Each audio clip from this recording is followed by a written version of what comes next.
Steph, what's the level of frustration at this point for you guys after you guys have so many games where you're in it but you're unable to close out? We want to win. Losing is horrible for all the different reasons.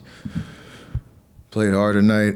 Obviously, most of the guys on the back-to-back, me and Draymond trying to come back in and provide some energy, and just didn't go our way, especially we cut it to 3 in the fourth quarter.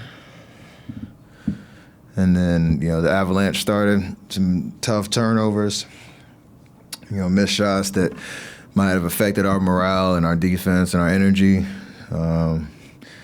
It's been tough to score at times, and we can't let that, affect our overall commitment to, both ends of the ball. So good news is we got another opportunity on Sunday.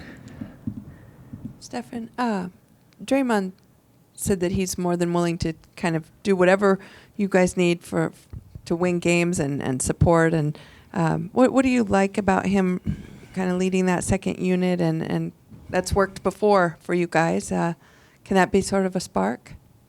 I mean, we've been trying. First, it shows professionalism. It shows his commitment to, us trying to figure out what rotations work, what lineups work, what the flow should be. My minutes or my rotation change in Denver and tonight, just trying to find the right combinations. And, he came in and gave us a huge boost in that first quarter. Putting the ball in the basket, hit a big three. Obviously we know what he does on defense every night. We have to be able to sacrifice for the group. It's again the DNA of this team right now. And until we figure out who we really are, who knows what it's going to look like. Hey, Steph. Ant said he called you recently and asked you for some advice with his shot. What's your attitude when guys like that reach out to you? And when you were up and coming, did you have anybody like that who you would reach out to? Yeah, it's a brotherhood, especially when you play with guys, get to know them, spend some time with them like I did this summer. I don't want to give them too much of the knowledge, but, you want to give back a little bit of the wisdom that you gain over the course of your career. And from the three-point line, he's obviously figured it out this year, expanding his range, his game, how athletic he is getting to the basket, and he's knocking down threes.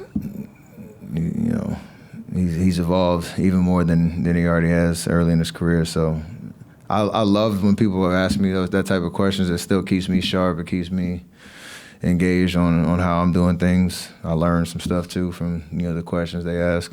It's a cool kind of position to be in. This Draymond move is clearly about elevating Jonathan. The way Draymond put it was, if he is up next, it's time to kind of see if he is. I guess just what's your perspective on, this moment for Jonathan, and do you want to see what it could be with him? For us to be good, you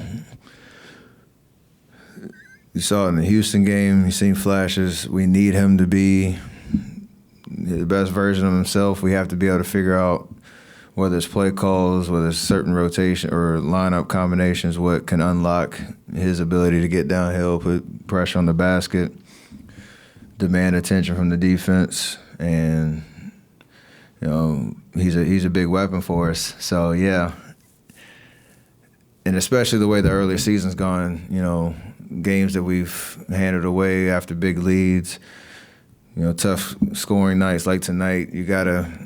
The challenge of this team, we're a different team than we've been the last 3 years, and the experimental phase of trying to unlock new looks, new go-to sets, put the ball in his hands, it's time for that for sure, because we haven't had results otherwise. So we got to lean into that, and it might not go well every night, but that's what we're trying to build.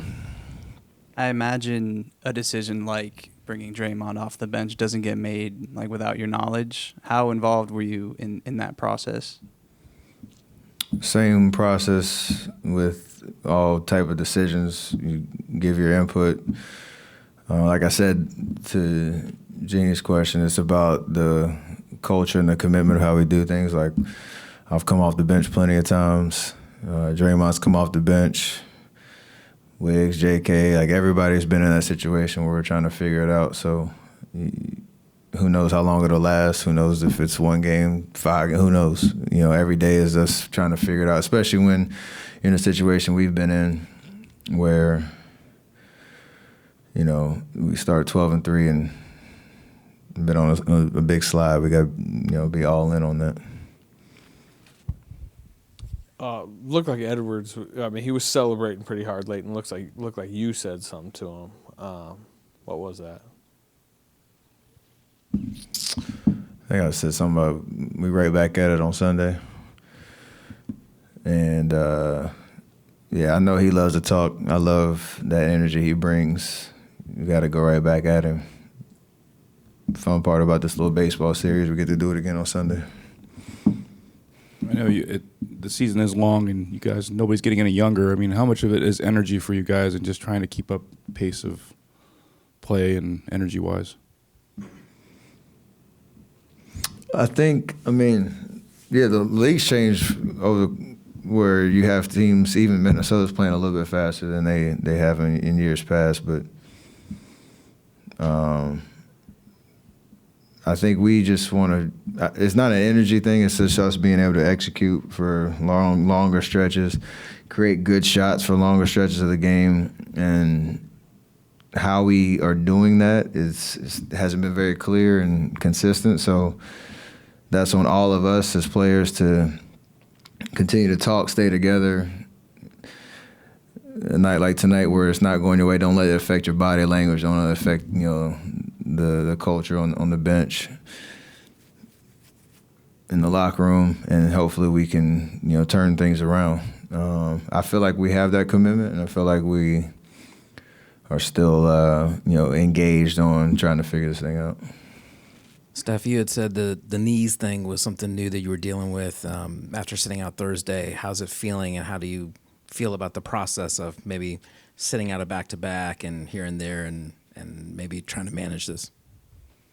I feel fine. Like I said, it's a thing, but it's not a concerning thing. It changes my maintenance from day to day in my program that I do. But I feel great. I feel like I still, you know, you can get where I want to on the floor, and, you know, can play 32 and still feel fresh. So I know the back-to-back conversation, and maybe we get deeper in the year, there might be certain nights that just call for you to take a game, but I don't want it to be something where the knees are saying something. It's more so just the big picture perspective. So I think we're in that window right now.